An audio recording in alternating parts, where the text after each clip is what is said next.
अब तो दिल्ली के लिए निकल गए थे ना। मेरी बावरी से मिले बिना मैं कैसे जा सकता हूँ?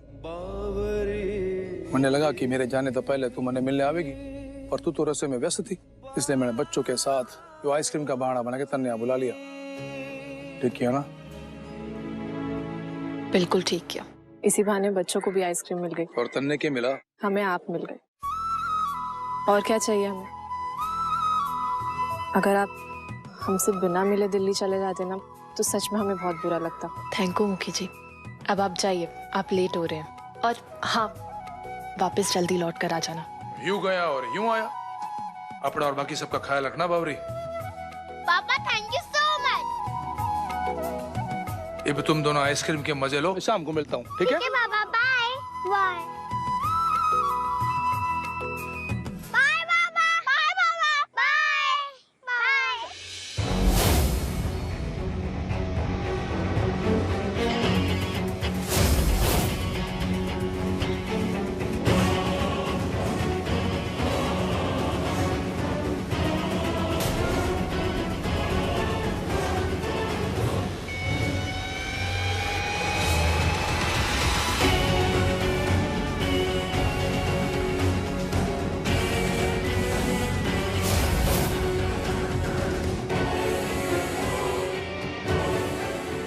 क्या मुखिया जी की मदद चाहिए।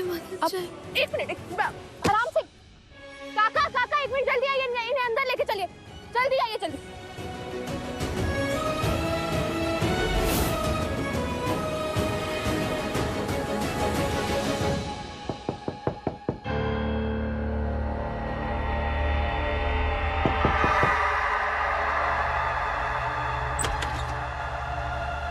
साक्षी जी, पूर्वी बच्चों ने बताया कि तुम किसी लड़की को साथ लाई हो और वो बेहोश है। जी।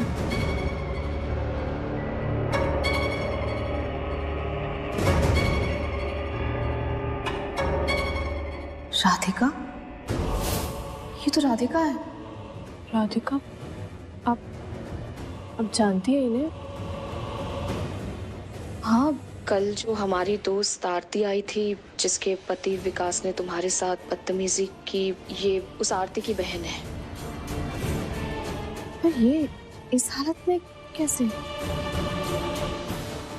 पता नहीं, ये वो जंगल से भागते हुए ये हमारी हवेली के बगीचे पे आई तो हमारे पैरों पे गिर के ये एकदम बेहोश हो गई। इन्हें देखकर तो ऐसे ही लगता है जैसे ये पता नहीं किसी मुसीबत से भागकर आई हुई हो। बहुत डरी हुई है और किसी से बचकर आई है यहाँ पे मुखी जी से मदद मांगने।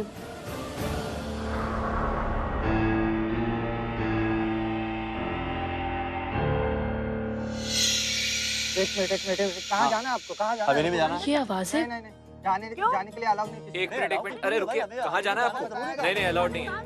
अरे क्या हो गया? हवेली में शोर कौन मचा रहा है? ये लोग कौन है? बाबू को आप हवेली के अंदर जाने की जरूरत नहीं। ये तो आरती और राधिका के माता पिता हैं। उन्हें अंदर आने दो। जी मालकिन, जाइए। चाचा जी, चाची जी, नमस्ते। कहाँ छुपा रखा हमारी बेटी राधिका को? बाहर निकालिए उसे, हम उसे लेने आए। और हाँ, हम अच्छी तरह जानते हैं कि वो बाजार से भागते हुए आपकी हवेली की तरफ आई है। बाहर निकालिए उसे। वो आपकी बेटी बहुत डरी हुई हवेली में आई थी। वो बहुत रो रही थी, उसकी बहुत बुरी हालत है। ऐसे लग रहा था जैसे वो किसी से जान बचाकर यहाँ पे आई है। फिर रोते रोते वो हमारे पैरों पर बेहोश हो गई, तो इसीलिए हम उसे अंदर लेके गए थे ताकि वो आराम कर सके। पर आपको पता है वो ऐसे किससे डर के भाग के आ रही थी? हमें तो उसने कुछ बताया ही नहीं। राधिका बेटा, तू ठीक तो है ना? मैं उनके पास दोबारा नहीं जाना चाहती दीदी।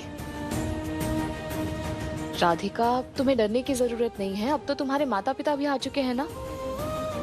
तुम बिना डरे इनके साथ जा सकती हो, कुछ नहीं होगा तुम्हें। दीदी, मैं इनके साथ भी नहीं जाना चाहती हूँ। और तू हमारे साथ नहीं जाना चाहती है तो फिर किसके साथ जाना चाहती है? अरे गांव वाले तरह तरह की बातें कर रहे हैं। अरे तू घर से भागकर क्यों हमारी नाक कटवाना चाहती है? बता। आप शांत हो जाइए, हम अभी आरती से बात करते हैं। अरे कैसे शांत हो जाऊं ऐसी हालत में? रामू काका, जरा हमारा फोन ला दीजिए। अजीब बात है, ये अपने घर वालों के साथ जाने के लिए मना क्यों कर रही है?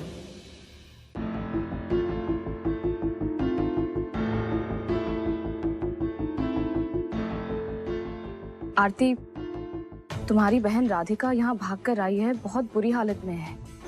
वो हमसे मदद मांगने आई है, लेकिन अब तुम्हारे माता पिता आए हैं उसे वापस ले जाने, लेकिन वो उनके साथ जाना नहीं चाहती है। अब तुम ही बताओ क्या करें, हम उसे उनके साथ भेजें या नहीं? हे भगवान साक्षी, धनी है राधिका हम पूरे खानदान का मुंह काला करके रहेगी। साक्षी, मैं बता रही हूँ कि मेरी बहन बहुत झूठी है। मैं बता रही हूँ कि उसको तुम पिताजी के हवाले कर दो। अगर उसे पिताजी के हवाले नहीं किया तो बहुत बुरा हो जाएगा साक्षी। उसे उसके ससुराल भेजना ही होगा। हम कहीं भी मुंह दिखाने के लायक नहीं रहेंगे। साक्षी प्लीज मेरी बात सुनो और राधिका को पिताजी के पास भेज दो, वही ठीक होगा। वो उसे प्यार से समझाएंगे। मेरी एक बात सुनो, मेरी बहन बहुत झूठी है। वो 10 कहानियां बनाएगी और ये चाहेगी कि तुम उस पर दया करो ताकि तुम उसे घर ना भेजो। प्लीज, ये हमारे लिए भी बहुत सही होगा, हमारे परिवार के लिए सही होगा। ठीक है, हम बात करते हैं उससे। थैंक यू साक्षी, अपना ख्याल रखना। क्या समस्या है तेरी? क्यों ऐसे परेशान कर रही है? समझती क्यों नहीं है? ये परेशान कर रखा है। हमारी बात हुई आरती से, उसने कहा कि हम राधिका को इनके साथ जाने दें, इसी में सबकी भलाई है। नहीं दीदी, मैं इनके पास वापस नहीं जाऊंगी। इसे हमारे साथ चलना ही चाहिए, क्योंकि हम लोग इसके माँ बाप हैं और कोई भी दुनिया में ऐसे माँ बाप नहीं होते हैं जो अपनी बेटी के बारे में बुरा सोचे। हाँ बेटा, इस लड़की ने तो नाक में दम कर रखा है। इतना समझाया पर समझती ही नहीं है। जाने दो इसे पूर्वी। नहीं दीदी, प्लीज मुझे बचा लो, मैं इनके साथ नहीं जाऊंगी। साक्षी जी, आप देखिए ना ये कैसे रो रही है और इसकी तबीयत भी ठीक नहीं है। कुछ तो गड़बड़ है साक्षी जी। आखिर वो अपने ही माँ बाप के साथ क्यों नहीं जाना चाहती है? साक्षी जी, हमने फैसला कर लिया कि हम इसकी मर्जी के खिलाफ हम इन लोगों के साथ नहीं जाने देंगे। ये मुखी जी से मदद मांगने आई थी ना, तो जब तक मुखी जी यहाँ नहीं आ जाते तब तक हम इसे यहाँ से नहीं जाने देंगे। अगर आप हमारी बेटी को ही हमारे साथ नहीं जाने देंगे तो हम पुलिस का सहारा लेंगे और पुलिस को लेकर आएंगे।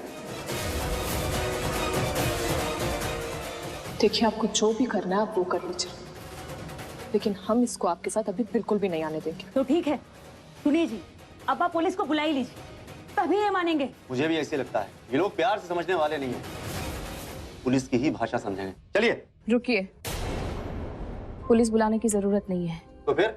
ये राधिका आपके और हमारे घर का मामला है। बेहतर यही होगा कि हम आपस में मिलकर इसे सुलझा दें।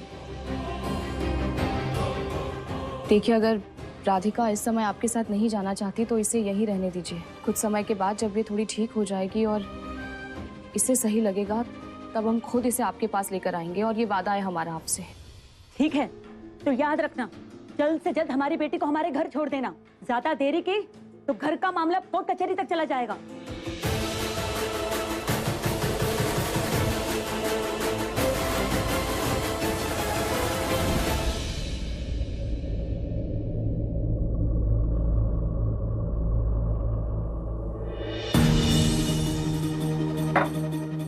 पानी है, ठंडा पानी है, पी ले।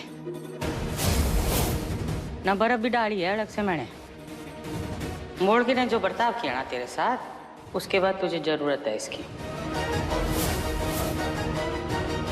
पी ले। कहते हैं ना कि चींटी के पर निकल आते हैं, वैसे उस मोड़की के पर निकल आए।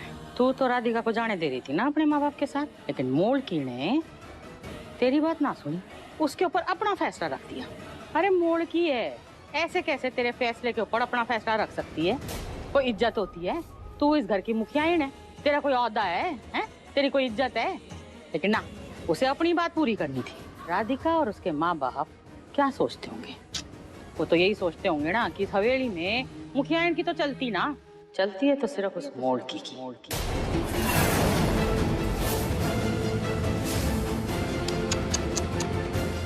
इज्जत का सत्यानाश हो गया ना। कितनी बातें बनाएंगे हमारे बारे में, लेकिन क्या करें, तूने भी तो उसे छोटी मुखियाइन का दर्जा दे दिया, तश्तरी में डाल के। कम से कम इतना कुछ दिया है तो बदले में वो तुझे इज्जत तो दे सकती थी। लेकिन हाँ, इज्जत ना दी उसने।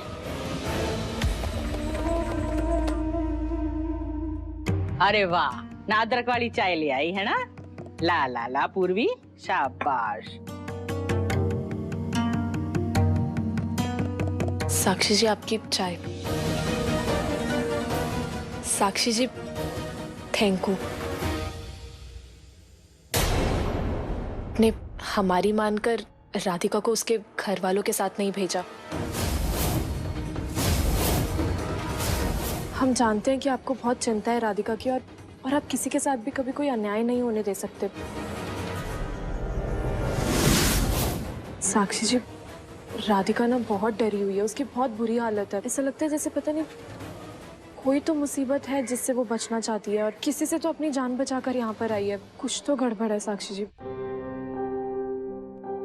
साक्षी जी, आपको नहीं लगता कि हम दोनों को एक बार राधिका से बात करनी चाहिए कि वो आखिर किस चीज से इतना डर रही है, क्यों इतना घबराई हुई है? शायद हमें ये पता चल जाएगा फिर कि क्या सही है और क्या गलत है, और हम फिर सही फैसला ले पाएंगे।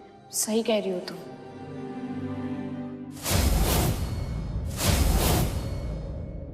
दोनों पक्षों को सुने बिना हमें नतीजे पर नहीं पहुंचना चाहिए। चलो हम उससे जाकर बात करते हैं। जी, अब माँ हम आते हैं। चलिए चलिए। माँ, ये क्या हो रहा है? सब उल्टा हो रहा है। हम इन दोनों को जितना दूर करने की कोशिश करें, ये दोनों उतना ही फंसा रही हैं। हम मोलकी और मुखियाइन को सांप और नेवले की तरह लड़वाना चाहते हैं, और ये गीता बबीता जैसे बहनें बनके हम पर भारी पड़ रही हैं, और ये सौतन की जगह सहेली बनकर हमारा बेड़ा गर्क कर रही हैं।